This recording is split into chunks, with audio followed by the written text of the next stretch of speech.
जय श्री राम, जय बागेश्वर धाम। दोस्तों, आज है पदयात्रा का 10वां दिन जो कि 16 नवंबर है। आज पदयात्रा का लास्ट दिन है। पद यात्रा की लास्ट दिन पूजने गुरुदेव बागेश्वर धाम और संत प्रेमानंद महाराज का भी मिलन होगा। देखिए, अभी प्रवचन चल रहे हैं, थोड़ी देर में पदयात्रा शुरू होने वाली है। आज पदयात्रा में 25 लाख लोग जुड़ चुके हैं। भारत को हिंदू राष्ट्र बनाने के लिए गुरुजी का टारगेट है 1 करोड़ लोगों से ही हिंदू राष्ट्र बन सकता है। इसलिए जल्दी से जल्दी ब्रज की भूमि पर प्रस्थान करें, जितने भी सारे हिंदू भाई लोग हैं।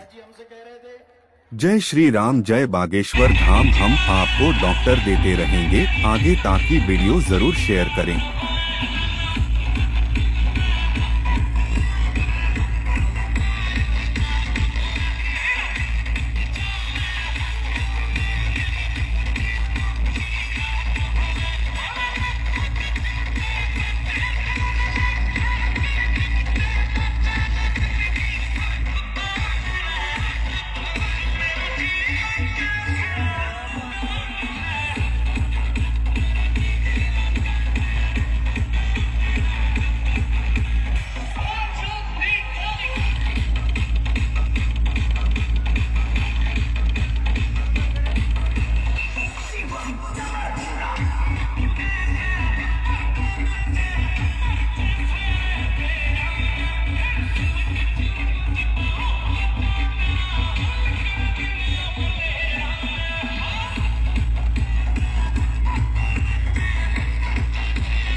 आज की पदयात्रा प्रारंभ प्रातः काल जब हुई सुबह 7 बजे 8 बजे के बाद पूज्य श्री गीता मनीषी जी महाराज जी का आगमन हुआ था। पूज्य श्री माता श्री सुंदरी गोस्वामी जी का भी आगमन हुआ था। भाभी माँ रेणुका गोस्वामी जी का भी आगमन हुआ था। जया किशोरी जी का भी आगमन हुआ था। निमाई पाठशाला की संपूर्ण टीम ने खूब राधा नाम संकीर्तन आज की पदयात्रा में गाया। जब वहां से आगे बढ़े तो पदयात्रा के मध्य में ही अखाड़ा परिषद के अध्यक्ष परम पूज्य श्री रविंद्रपुरी जी महाराज जी का आगमन हुआ और संपूर्ण अखाड़ा की तरफ से दास को आशीर्वाद तो दिया ही है, पूरे पदयात्रियों को भी उन्होंने आशीर्वाद दिया है। उसके आगे जब बढ़े तो बीच रास्ते में एक गांव पड़ा अकबरपुर। वहां पर खूब उत्साह लोगों में था, पर हमारे मुंह से सुबह ही निकला कि अकबरपुर की जगह रघुवरपुर होना चाहिए। वहां के गांव वालों ने कहा अब हम देखो भाई, कागजी तो हम कुछ कर नहीं सकते, हम कह सकते हैं। हमको ये बात बहुत अच्छी लगी। उसके बाद संपूर्ण रास्ते में कोई ना कोई महापुरुष, कोई ना कोई संतजन, कोई ना कोई ब्रजवासी, कोई दाऊ दादा वाले, बरसाने वाले, गोकुल वाले, वृंदावन वाले, गोसाई, सब बड़ी कृपा करके आशीर्वाद देने के लिए पूरी पदयात्रा में आए। आज की पदयात्रा विश्राम तो हो गई, पर ज्यों-ज्यों कल नजदीक आ रहा, मन उतना ही बेचैन और घबरा रहा।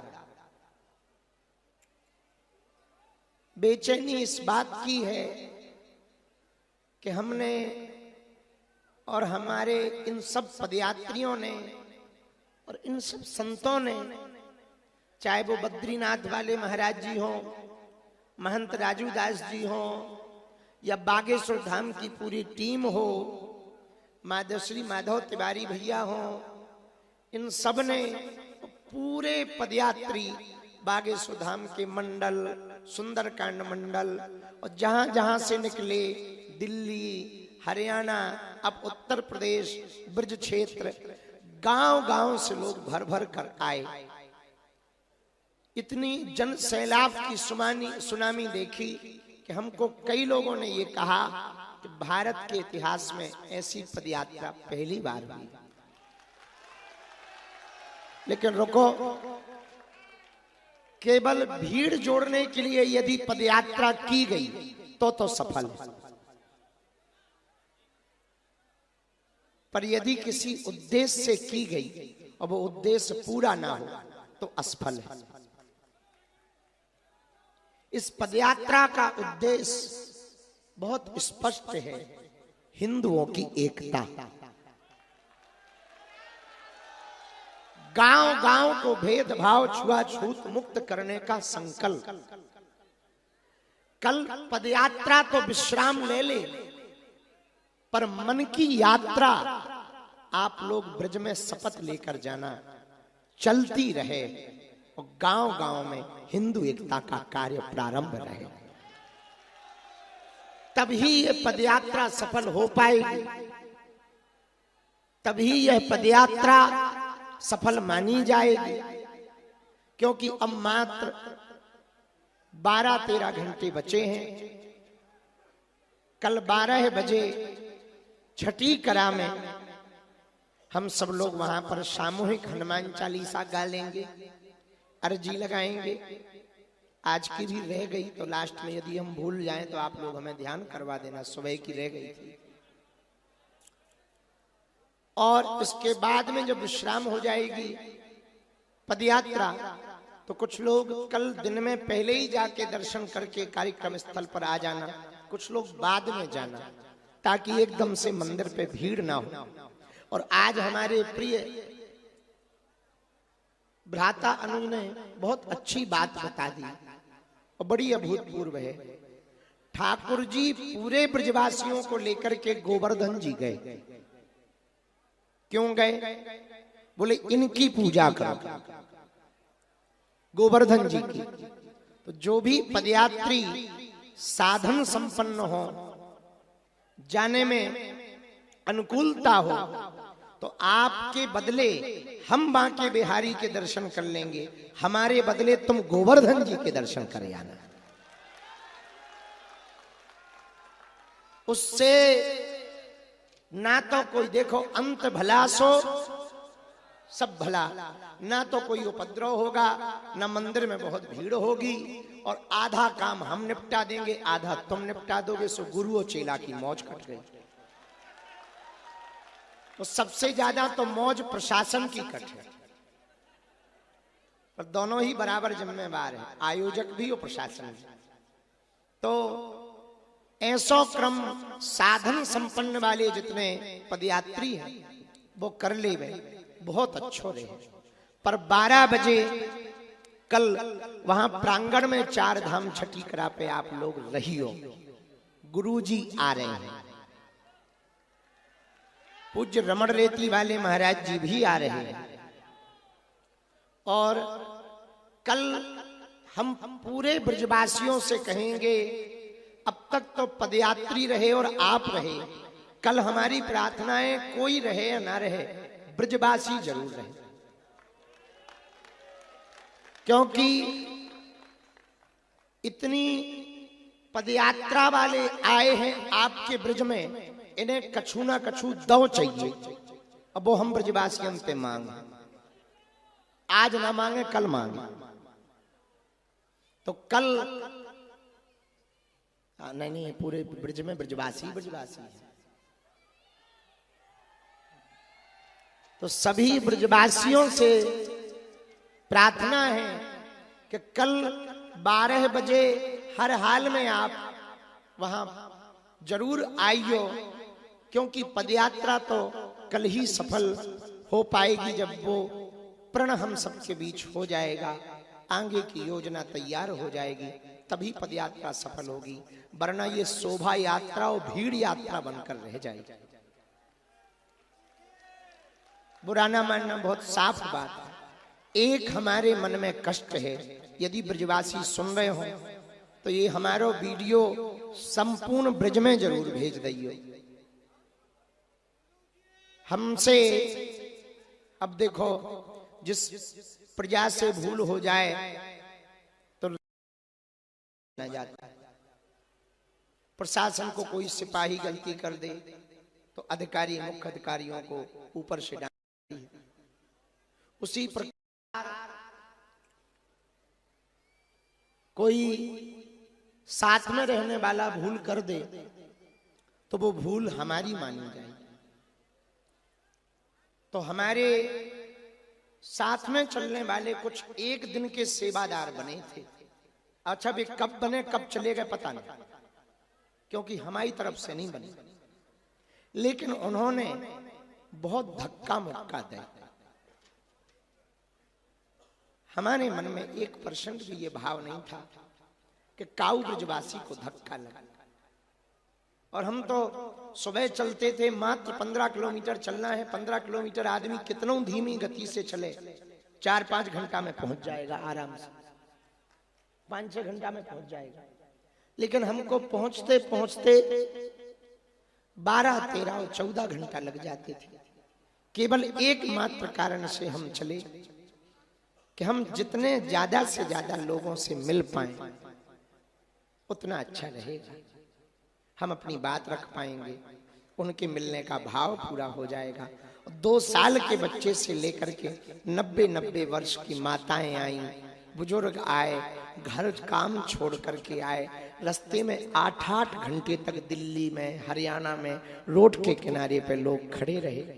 पर कई लोगों को एक दिवसीय जो ऊट पटांग सेवादार बने, कई लोगों को धक्का लगा, कई लोग तो गिर गए, पता नहीं क्या मन में सोच रहे होंगे। इसलिए हम पदयात्रा के एक दिन पूर्व में क्षमा मांग रहे हैं कि ये भूल हमसे तो हुई नहीं है, पर ये भूल भी हमारी ही है। तो हम क्षमा मांग रहे हैं कि आप मन में कष्ट ना रखना। अब वो हो तो गया है, पर इतनी ज्यादा भीड़ थी कि उसको संभाल पाना बड़ा कठिन था, इतना बड़ा सैलाब था। तो हम हाथ जोड़कर नाक रगड़कर संपूर्ण ब्रजवासियों से क्षमा मांग रहे हैं, ताकि क्योंकि आप ठाकुर जी के प्राण हो और हमको तो आप सब में ठाकुर जी ही दिखाई पड़ते। ये बात देखो, ना तो हमें नेताजी बनना है, ना हमारे कोई ऐसा कोई निजी स्वार्थ तो है नहीं। ये बात हम बहुत श्रद्धा पूर्वक कह रहे हैं कि बहुत कष्ट हुआ होगा, उसके लिए हमारी भूल है। हमारे जो पदयात्री चल रहे थे, हम और अभी भैया बैठ के यही बात कर रहे थे, आप लोगों को इतना कष्ट हुआ।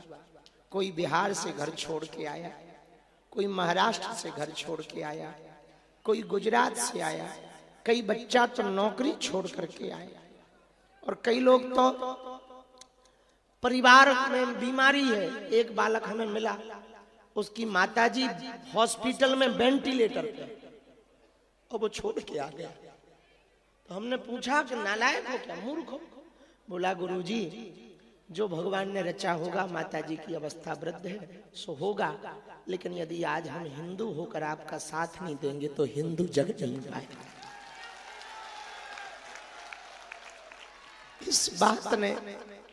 इस बात ने आज हमारे हृदय को छीण छीण कर दिया कि पता नहीं हनुमान जी क्या करवाना चाह रहे और क्यों करवाना चाह रहे। हमने तो कभी सोचा भी नहीं था कि हनुमान जी ऐसी लीलाएं करेंगे, ऐसी पदयात्रा करवा देंगे। साधारण ये था कि गांव गांव जाएंगे, लोगों को जगाएंगे, प्रेरणा देंगे कि भाई हिंदू एक हो जाओ, हिंदू एक हो जाओ, ताकि भविष्य में तुम्हारे बच्चे सुरक्षित रहें, तुम्हारा परिवार सुरक्षित रहे।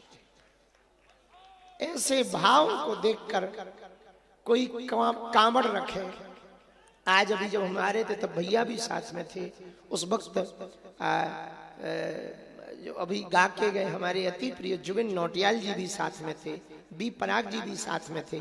एक बालक अपनी 60-65 वर्ष की माता जी को दर्शन कराने के लिए कंधे पे बैठाए थे। अभी की बात, कंधे पे बैठाए थे। तो हमारी नजर गई तो हमने गाड़ी रुकवाई। बहुत स्पीड में जा रहे थे, प्रशासन की भी गलती नहीं है, वो भी कह रहे थे थोड़ा जल्दी चढ़ो, भीड़ का बहुत दबाव पड़ रहा है। तो हम थोड़ा स्पीड में जा रहे थे, हमने गाड़ी रुकवाई, हमका जो होना होगा सो थोड़ा मिल ले। तो हमने जब बुलाया तो पूछा कि कंधे पे क्यों? बोले गुरुजी वो माता जी की आंखों में आंसू आ गए।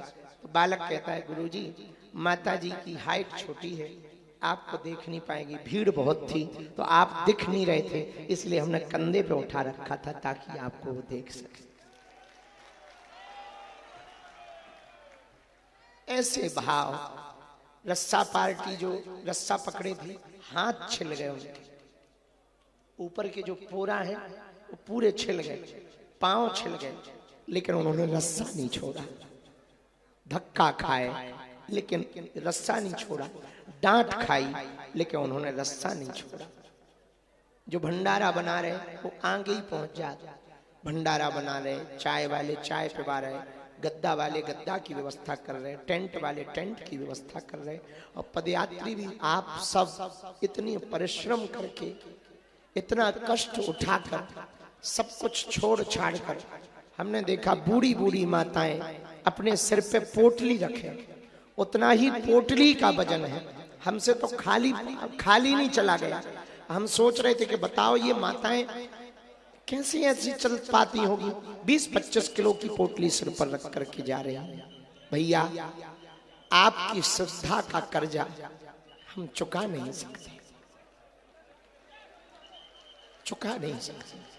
बस जितने भी बागेश्वर धाम के मंडल हैं भारत में, जहां जहां या बागेश्वर धाम के पागल हैं, एक बात अब हम कह सकते, आपके कारण, दिल्ली वालों के कारण, हरियाणा वालों के कारण और ब्रज के कारण पदयात्रा सफल हो जाए, संकल्प पूरा हो जाए, ताकि हिंदू जग जाए और हम लोगों को ऐसी पदयात्रा ना करनी पड़े, न लोगों को कष्ट होवे, न हमको भी कष्ट होवे, न तुमको कष्ट होवे, हिंदू जग जाए। बस इसीलिए हम आपको परेशान कर रहे हैं। पर एक वचन दे रहे, आपने जो निष्ठा श्रद्धा बागेश्वर धाम के परिवार ने दिखाई है, हम जीवन भर अपने आराध्य श्री बागेश्वर बालाजी